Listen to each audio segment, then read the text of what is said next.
سلام نہ کرنے والے شخص کو سب سے بڑا بخیل قرار دیا گیا ہے۔ پیسے کے اندر، دوسری چیزوں کے اندر جو بخل کرتا ہے وہ تو ہوتا ہی ہے، لیکن جو سلام نہیں کرتا اس کے بارے میں پیارے حبیب علیہ السلام کا فرمان دیکھیے۔ سیدنا حضرت جابر رضی اللہ تعالیٰ عنہ سے روایت ہے کہ ایک دن نبی کریم علیہ السلام کی خدمت میں ایک شخص حاضر ہوا، تو اس نے عرض کی کہ فلاں شخص کے میرے باغ میں کچھ پھل ہیں، یعنی میرا باغ ہے، اس کا درخت کھڑا ہے، اس کے پھل ادھر گرتے ہیں، تو مجھے تکلیف ہوتی ہے اس کو علیحدہ کرنے میں، پھر واپس پہنچانے میں۔ صاحب ذرا صحابہ کرام علیہ رضوان تھے، وہ کسی چیز کو اپنا ایسے نہیں سمجھ لیتے تھے، کسی کی کوئی چیز گر کر آ پڑے تو وہ اٹھا کر اسی کے پاس پہنچاتے تھے۔ تو انہوں نے کہا مجھے بار بار یہ تکلیف ہوتی ہے، تو اس کا کوئی حل بتا دیجئے۔ تو پیارے حبیب علیہ السلام نے آدمی کو بھیجا، فرمایا جاؤ اس کو بلا کر لاؤ۔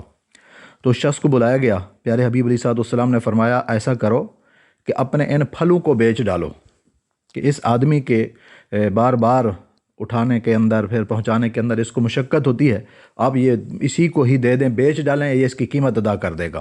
اس نے کہا نہیں جی میں تو نہیں بیچوں گا۔ نبی علیہ السلام نے فرمایا چلو ایسا کرو کہ اس کو ہدیہ کر دو، تحفہ دے دو، ہبہ کر دو اس کو۔ اس نے کہا میں ایسا بھی نہیں کرتا۔ تو پھر پیارے حبیب علیہ السلام نے فرمایا اچھا ایسا کرو کہ اس کو جنت کے پھل کے عوض بیچ دو، یعنی تم یہ پھل اس کو دے دو اور اس کے بدلے تجھے جنت کا پھل عطا کر دیا جائے گا۔ سبحان اللہ۔ پھر اس نے آگے سے کیا کہا؟ اس نے کہا نہیں جی میں ایسا بھی نہیں کرتا۔ اتنی بندہ ہو کہ جنت کا نام سن کر، اس کے میوے کا، پھل کا نام سن کر تو بندہ خوشی سے جھوم اٹھتا ہے، لیکن اس نے کہا نہیں۔ پیارے حبیب علیہ السلام نے اس شخص کو دیکھ کر فرمایا تجھ سے بڑا بخیل میں نے آج تک نہیں دیکھا۔ تجھے اتنی آفر کی گئی ہے، بیچنے کا کہا، ہبہ کرنے کا، وہ بھی نہیں مانا، لیکن جنت کا پھل دینے کا بھی تجھ سے وعدہ کیا گیا، پھر بھی نہیں۔ فرمایا تجھ سے بڑا بخیل میں نے نہیں دیکھا، ہاں ایک ہے۔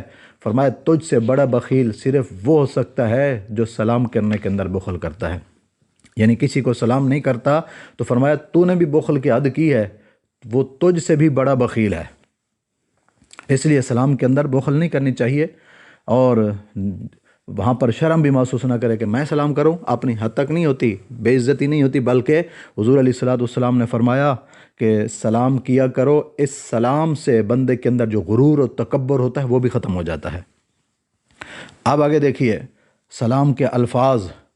ہم سلام کوئی آ کر ہمیں کرتا ہے تو ہم بس چپ کر کے بیٹھے ہوتے ہیں، جواب تک نہیں دیتے، حالانکہ حکم ربانی یہ ہے کہ جب تمہیں سلام کیا جائے تم اس کا اچھے طریقے سے جواب دو یا انہی الفاظ کو لوٹاؤ۔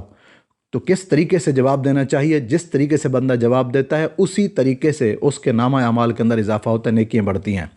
سیدنا حضرت عمران بن حسین رضی اللہ تعالیٰ عنہ سے روایت ہے کہ ایک شخص نبی علیہ السلام کی بارگاہ میں آیا، اس نے السلام علیکم کہا، اتنا آ کر حضور کو سلام کیا، تو پیارے حبیب علیہ السلام نے اس کو جواب دے دیا۔ وہ بیٹھ گیا تو آپ علیہ السلام نے فرمایا اس کے لیے 10 نیکیاں ہیں۔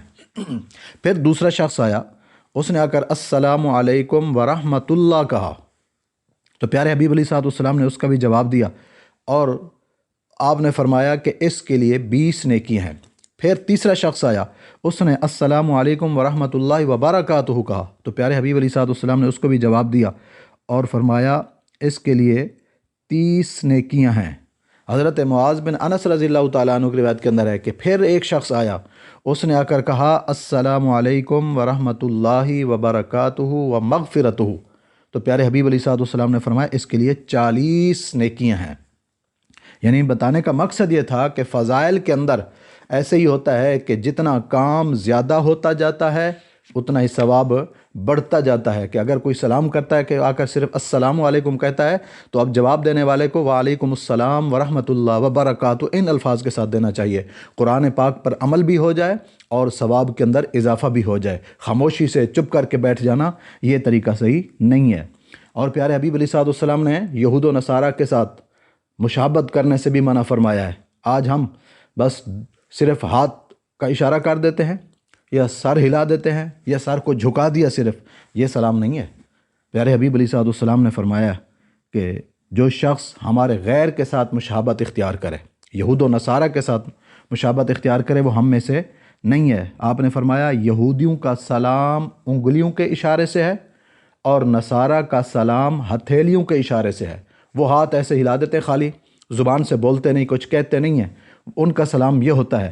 تو فرمایا تم ایسا نہ کرو، تم ان کی مخالفت کرو، اللہ تعالیٰ نے جو بہترین سلام دیا ہے زبان سے یہ الفاظ بول دیا کرو۔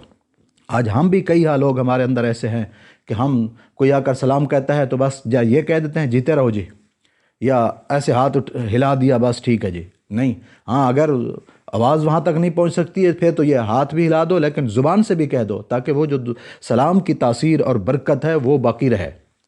اور یا اسی طرح آج لوگ میسیجز پر، موبائلوں پر، یا اس طرح صبح بخیر، صبح بخیر، شب بخیر، فلاں فلاں مختلف قسم کے الفاظ بول رہے ہیں ان کی پیروی کے اندر جا کر۔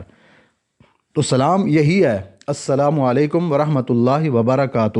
انہی الفاظ کے ساتھ کوئی سلام بھی کرے اور اس کا جواب بھی دے تو یہ برکات حاصل ہوتی ہیں۔ دوسرے الفاظ کے اندر وہ برکات